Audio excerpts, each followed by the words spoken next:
It was a remarkable project in one Pleasant Grove neighborhood this past spring. A group of volunteers banded together to help one family organize their garage. First step, as you can see, was to empty the place and start sorting. Professional organizer Jen Martin was at the helm. It's so good to see you. It's good to see you, Brooke. Here in Studio 5, reporting on what looked like an amazing transformation. Give us the backstory on this project. Yeah, so the Peterson family, who we decided to help, the husband, Mikey, has chronic health problems. A little while ago, they experienced a house fire and then an ensuing remodel because they had to. Yeah. And the garage clutter and buildup just kept building. They have a one-car garage in their townhome. Carrie is a school teacher. They have 2 young kids, and it just became so overwhelming. Just too much. Just too much, and we wanted to help. Your team did a swoop, and you did help. That's so fantastic, considering their story and all they've been through. Let's shift to some takeaways. You said the Petersons' garage is like many that you do see in your organizing profession. Tell me about it. Yeah, absolutely. I think garages are really tricky.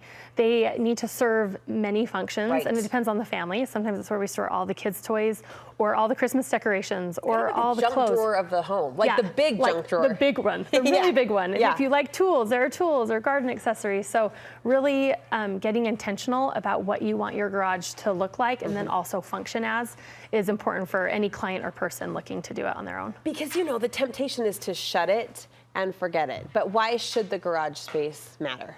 Well, because you don't shut it and forget about it. It's actually the first place you see when you come home at the end of the day. It's the last thing you leave. And I know personally what it's like. For a long time, Reset Your Nest was running out of my garage. So it turned into a warehouse. So to have that first space not feel calm and put together and functional, it just starts your day off on the wrong foot. That's a great point. It's a mood setter. You pull into the garage at the end of the day before you transition, right? And try to bring your best energy to the people that matter most in your home, and that can just clutter you. It can clutter your psyche. Right. You might not be hanging out in it, but it's still so important to have it fill. Let's go through your process. You say first identify pain points. Yes. So what is driving you crazy? Is it scooters that you're tripping over, bikes that you're running over? Is it your husband's tools or your tools? Whatever it is, backpacks on the ground, just really trying to hone in on the things that if that problem was solved, you would like your garage more. What was the pain point for the Petersons? I think there were a lot. They couldn't even get into it. So things had just piled up over years and years, and they didn't even know what they had at that point.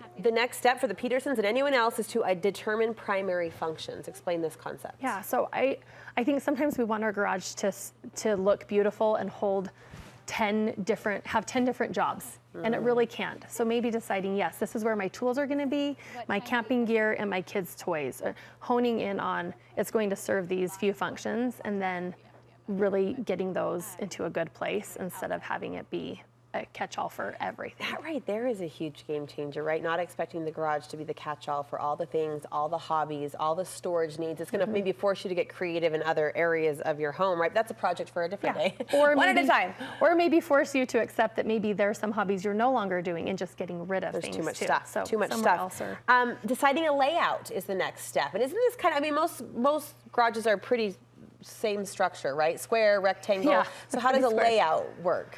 Creating zones. So having an area that's dedicated to your tools, an area that's dedicated, like you can have the kids zone. Maybe you keep your shoes and coats in the garage. So having an area that's set up almost like lockers. So just areas where you're going to keep like things so that kids aren't going to be messing, you're not going to have bikes right next to all your tools, so that people stay where they're supposed to stay too when they're pulling things out. So those good go-to organizing principles apply just in maybe bigger scale. The garage is a bigger junk drawer. Basically, it's a bigger space.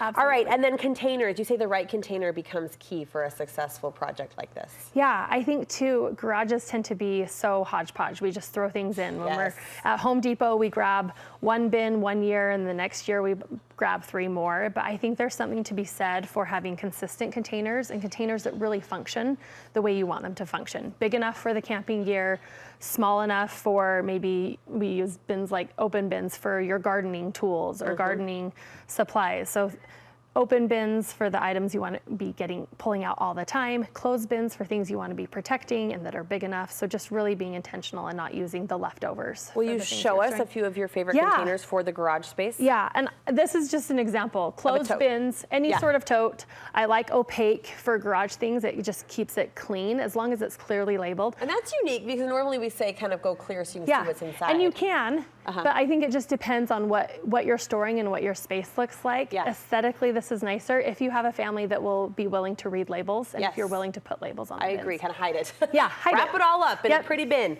All right, and you mentioned these more open containers for like supplies? Yeah, I love these from Container Store. There are lots of open bins you can find, but these come in a bunch of different sizes. They're called multi-purpose bins, and they're very multi-purpose. What are these? There are so many great garage tools. You can get them at Home Depot, Container Store, anywhere, but there are racks that you can buy or even just any sort of hooks, but you can do slat walls, maximizing the wall space, hanging toys, garage tools, anything. Not garage tools, yard tools.